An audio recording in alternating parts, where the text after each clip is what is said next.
जय श्री राम। आइए हम सभी लोग रामचरितमानस की कथा का श्रवण कर रहे हैं। सभी लोग श्रवण करें। भगवान रामचंद्र जी की कृपा आशीर्वाद सबके ऊपर बना रहे हमेशा। जो जिसकी मनोकामना है नारायण पूर्ण करें। आइए हम लोग श्रवण कर रहे थे, माता पार्वती तप करके योग करके बाबा भोलेनाथ जी को पति रूप में पाना चाहती हैं। यही संवाद अभी चल रहा है रामचरितमानस की कथा। आइए हम लोग श्रवण करते हैं।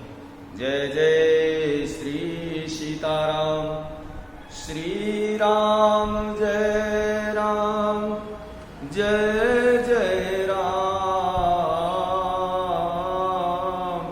जय रघुनंदन, जय घनश्याम, जय रघुनंदन, जय घनश्याम। श्री राम जय राम, जय जय राम, जय रघुनंदन, जय घनश्याम, जय रघुनंदन, जय घनश्याम।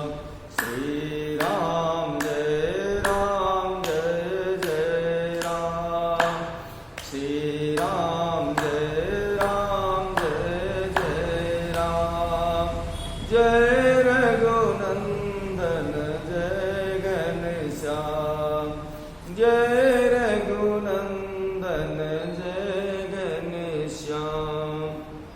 गुरुर्ब्रह्मा गुरुर्विष्णु गुरुर्देव महेश्वर, गुरुर्साक्षात् परब्रह्म तस्मै श्री गुरुवे नमः, तस्मै श्री गुरुवे नमः। जय जय श्री सीताराम। केहि अवराधौ का तुम चाहूं, हम सन सत्य मरम किन कहूं। कहत बचन मनु अति सकुचाई, हसी हूँ सुनी हमारी जड़ताई। पार्वती जी से जब ऋषियों ने पूछा कि आप क्या कर रही हैं, तो पार्वती जी ने उत्तर दिया। कहते हैं कि तुम किसी की आराधना करती हो और क्या चाहती, हमसे अपना सच्चा जो भेद है वह कहो, क्यों नहीं बता रही हो पार्वती। बात कहते मन में बहुत सकुचा रही है, बात को नहीं कह पा रही है। क्या कह रही है कि आप लोग जो है जब सुनेंगे मेरी मूर्खता पर हंसेंगे। मनुहठ परण सुनई सिखावा, चाहत बारी पर भीति उठावा। नारद का सत्य सोई जाना, बिनु पंखन हम चाहि उड़ाना। पार्वती जी कह रही हैं, मन कहते हैं मान ने हठ पकड़ लिया है, मन ने हठ पकड़ लिया है, वह उपदेश नहीं सुन रहा है।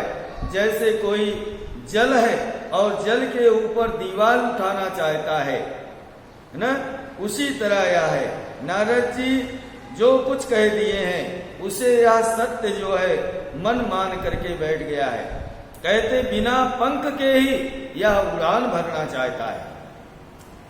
देखो मुनि अमी देखूं हमारा, चाहिए सदा शिवई भरतारा। हे मुनियों, आप मेरा अज्ञान तो देखिए कि मैं सदा भगवान कहते हैं कि बाबा भोलेनाथ प्रभु को, शिव जी को अपने पति के रूप में, अपने भरतार के रूप में मैं उन्हीं को बार बार पाना चाहती हूँ। सुनत बचन बिहसे रिसे गिरि संभव तव देहा नारद कर उपदेशु सुनी कांवसवा की सुगेह। पार्वती जी की बात सुनते ही ऋषि लोग हंसने लगते हैं।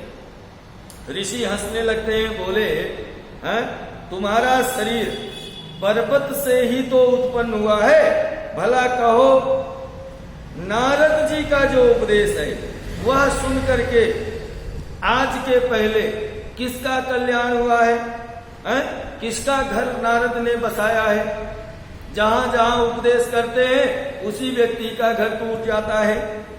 दच सुतन उपदेश निजाए तीन करी भवन न देख आई चित्र के तू घर कहते चित्र के तू कर गरुण घाला कनक सी पुकर पुण्य समाला। उन्होंने जाकर दक्ष के पुत्रों को उपदेश दिया था, जिससे उन्होंने फिर दक्ष के पुत्र वापस घर को लौट करके नहीं आए, वापस घर का मुंह नहीं देख पाए। नारद ने ही उपदेश दिया था। चित्रकेतु के घर को नारद ने ही चौपट किया था। फिर यही हाल हिरण्याकश्यपु का हुआ था, नारद ने ही उसका घर चौपट किया था। नारद सिक जे सुनई नर नारी अवसी हो ही तजी भवनु भिखारी मन कपटी तन सजन चीन्हा आप सरिस सबही चकीन्हा।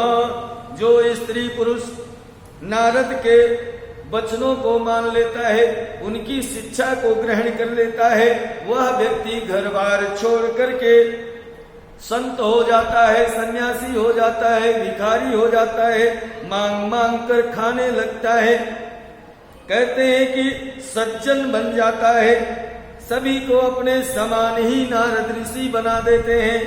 तेई के वचन बानी विश्वासा तुम चौपति सहज उदासा निर्गुण नीलज कुवेश कपाली कुल गेह दिगंबर व्याली।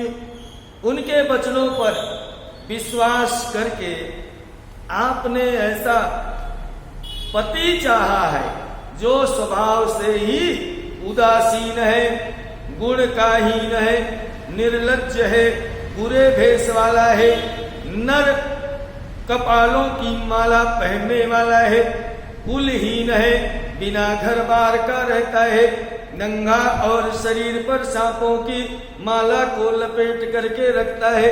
हे पार्वती, आप ऐसे को पति रूप में पाना चाहती है। कहाँ कवन सुख अशुभ रूपाए भला भूल्यूं ठग के बौराए पंच कहे शिव सती विवाही पुण्य वडेरी मराए निताही। ऐसे वर के मिलने से तुम्हें क्या सुख प्राप्त होगा पार्वती? तुम जो है उस ठग, है ना, क्या कह रहे हैं ऋषि, कि उस ठग नारद के कहने में, उसके बहकावे में आकर के सब कुछ भूल चुकी हो। पहले पंचों के कहने पर शिव जी ने सती के साथ ब्याह कर लिया था, परंतु फिर उससे क्या किया, उन्होंने त्याग दिया। फिर उसके बाद में त्यागने के बाद उसे मरवा डाला है? कहते हैं कि तुम ऐसे को पति रूप में पाना चाहती हो। अब सुख सोवत सोचू नहीं, भीख मांगी भव खाई, सहज किन के भवना, कबहू की नारी खटाई। अब शिव को कोई चिंता ही नहीं रहती घर परिवार की, वो तो स्वयं भिक्षा मांग करके खाते हैं, सुख से सोते हैं। ऐसे स्वभाव से ही अकेले रहने वाले के घर की भला क्या कभी घर में कोई स्त्री टिक सकती है क्या? अजऊं मानऊं कहाँ हमारा, हम तुम कहूँ बरु नीक विचारा। अति सुंदर सुचि सुखन सुशीला, गावहीं वेद जासु जस लीला।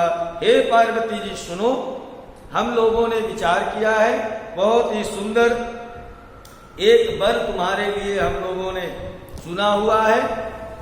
मैं उसके विषय में आपको बता रहा हूं, और वह ऐसा वर है जिसका गुणगान वेद भी गाता रहता है, वेद भी गाता रहता है। अब भी हमारा काम मानो, हमने तुम्हारे लिए सुंदर वर का कहते हैं खोज कर लिया है, विचार कर लिया है। बहुत ही सुंदर है, पवित्र है, सुख देने वाला है, सुशील है, जिसका यश वेद गाता रहता है।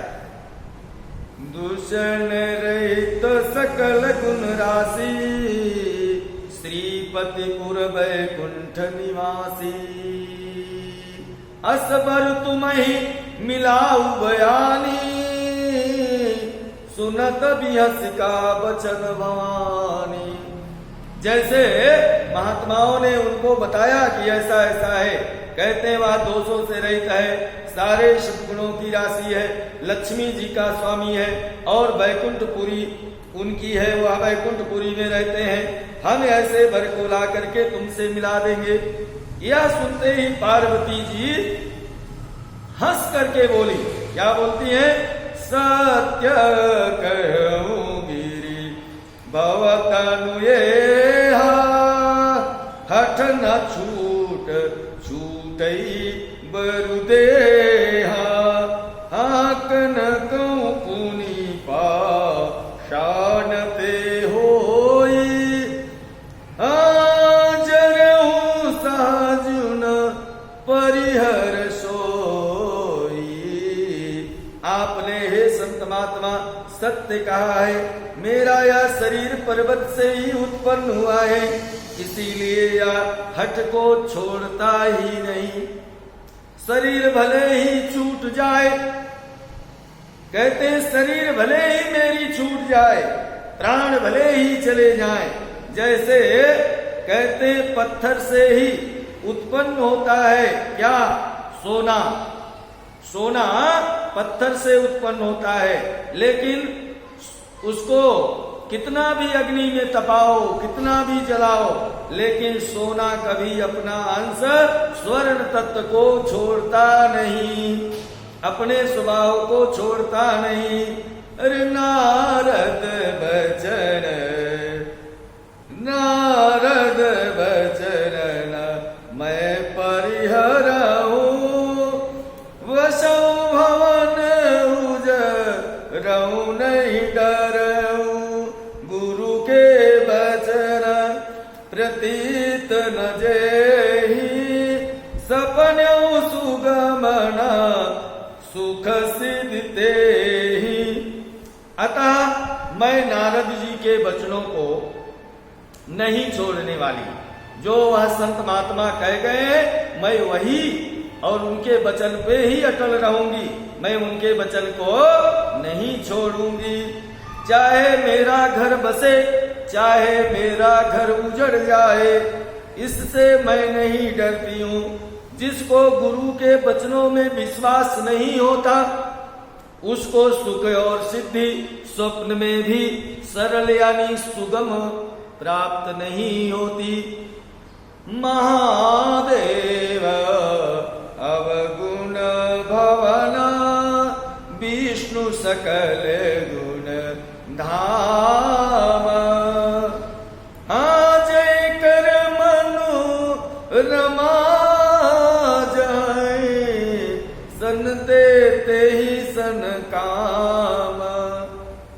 जय कर मनु रम जाए, सन ते सन काम।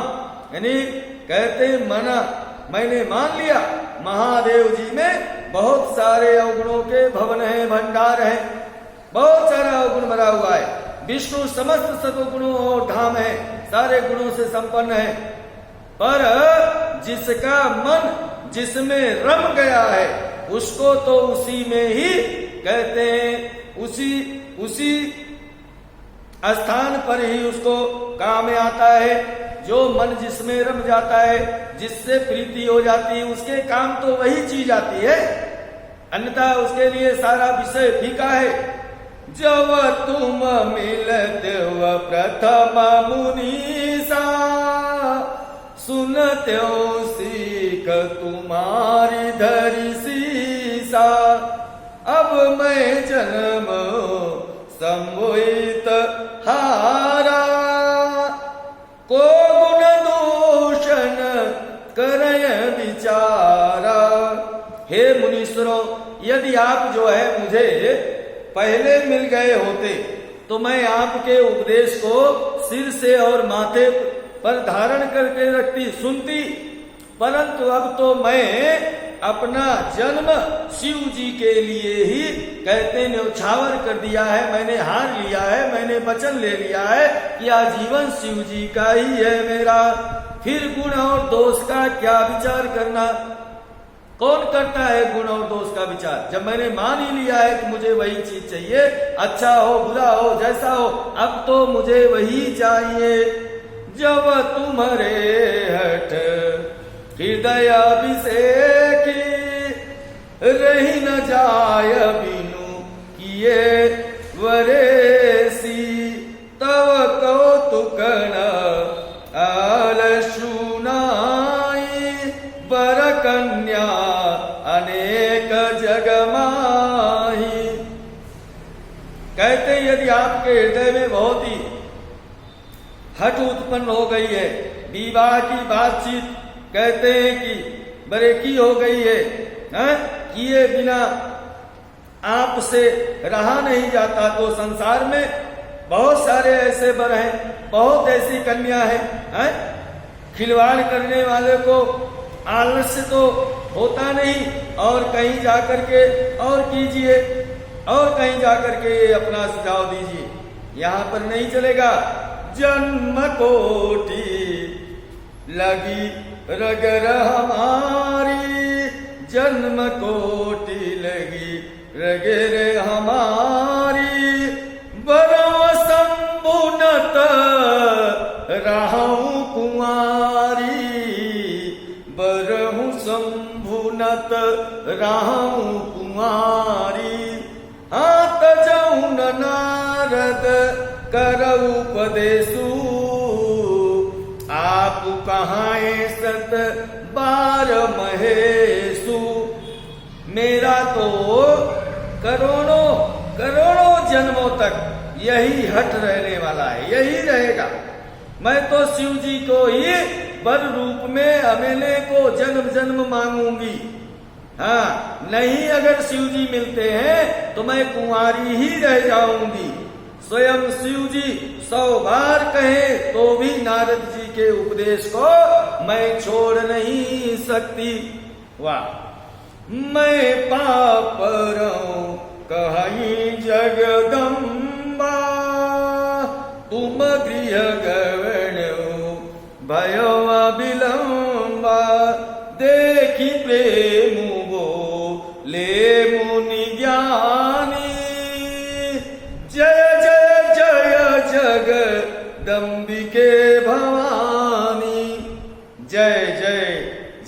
जगदम्बिके भवानी। तब ऋषियों ने जगत जननी पार्वती जी ने फिर जब ऐसी बातों को कहा, आपके पैर में पड़ती हूं, आप अपने घर जाइए, बहुत देर हो गई है आप लोगों को, है ना। शिव जी में पार्वती जी का ऐसा प्रेम देख करके ज्ञानी मुनि महात्मा बोले, हे जगत जननी भवानी, आपकी जय हो, आपकी जय हो। तुम माया भगवान शिव, सकल जगत पितु मातु, नाय चरण सिर मुनि चले, पुनि पुनः सत गातो। आप माया हैं, हे जगदम्बिके, आप माया हैं और शिव जी भगवान हैं। आप दोनों समस्त जगत के माता पिता हैं। यह कह करके मुनि जो है वह पार्वती जी के चरणों में सिर नवाते हैं और उसके बाद वहां से चल देते हैं। उनके शरीर बार बार, ऋषियों के संतों के शरीर बार बार पुलकित होते रहते हैं। जाये मुनि न हिमवंतु पठाए, कर विनती गिरजहि गृह लाए, बहुरी सप्तरी से शिव पै जाई, कथा उमा के सकल सुनाई। मुनियों ने जाकर हेमवान को पर्वत जी के पास भेजा। कहते हैं कि हेमवान को तुरंत ही उन्होंने माता पार्वती जगदम्बा के पास भेजा, जहां वह तप कर रही थी। विनती करके उनको घर ले आए। फिर सप्त ऋषियों ने शिव जी के पास जाकर के उनको माता पार्वती जी की सारी कथा सुनाई। सारी कथा जो जो उन्होंने किया था सब कुछ सुनाया बाबा भोलेनाथ को। भये मगन शिव सुनत सनेहा, हरसि सप्तऋषि गमने गेहा, मनु थिर करी तब शंभु सुजाना, लगे करन रघु नायक ध्याना। पार्वती जी का प्रेम सुनते ही बाबा भोलेनाथ जी आनंद मग्न हो जाते हैं। सप्त ऋषि भी प्रसन्न हो जाते हैं। अपने घर ब्रह्मलोक को चले गए। तब कहते हैं सुजान शिव जी मन को स्थिर करके श्री रघुनाथ जी का ध्यान कर